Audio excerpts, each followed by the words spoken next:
गेली अनेक वर्ष थेट लढती अनुभवणाऱ्या वरोरा भद्रावती विधानसभा मतदारसंघात यावेळी पंचरंगी लढत होत आहे.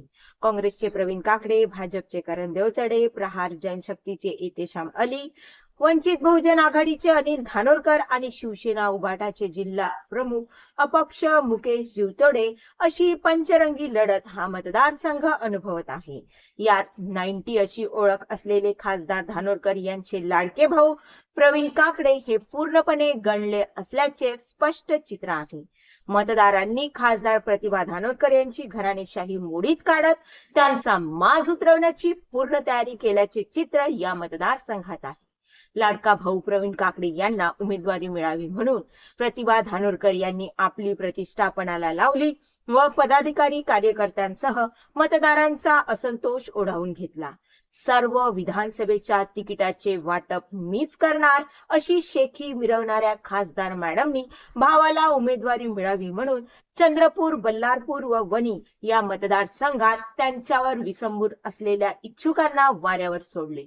मोठे धीर अनिल धानोरकर यांच्या हाती देखील विश्वासघाताचे कटोरे दिले. शिवसेना जिल्हा प्रमुख मुकेश जीवतोडे यांना मिळालेला बी फॉर्म आर्थिक वजन वापरून परत पाठवायला लावला.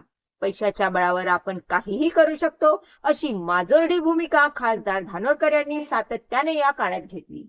प्रचार सभा, रॅली यांना न मिळणारा प्रतिसाद, कोणत्याही मोठ्या नेत्याची सभा न मिळणे यामुळे प्रवीण काकडे प्रचारात मागे पडल्याचे स्पष्ट चित्र आहे. सतत होणाऱ्या दारू पार्ट्या व त्यात विहिरीत पडलेले कार्यकर्ते अशा घटनांमुळे काँग्रेसची पत पूर्णपणे घालवली गेली आहे. याला सर्वस्वी खासदार प्रतिभा धानोरकर यांची उद्दाम कार्यशैली कारणीभूत ठरलेली आहे. तुलनेत मुकेश जीवतोडे यांच्यासारख्या अपक्ष उमेदवाराच्या सभांना होणारी उत्स्फूर्त गर्दी ही त्यांची विजयाकडे होत असलेली वाटचाल अधोरेखित करते. भाजपचे करण देवतडे यांच्या प्रचाराने शेवटपर्यंत अपेक्षित वेग घेतलाच नाही. अनिल धानोरकर भद्रावती सर्कलमधील प्रभाव कायम ठेवण्यात व्यस्त राहिले तर एतेशाम अली यांचा प्रचार वरोरा शहरापुरता मर्यादित राहिला असला तरीही 90 आता पूर्णपणे गणले असल्याचे चित्र या ठिकाणी आहे.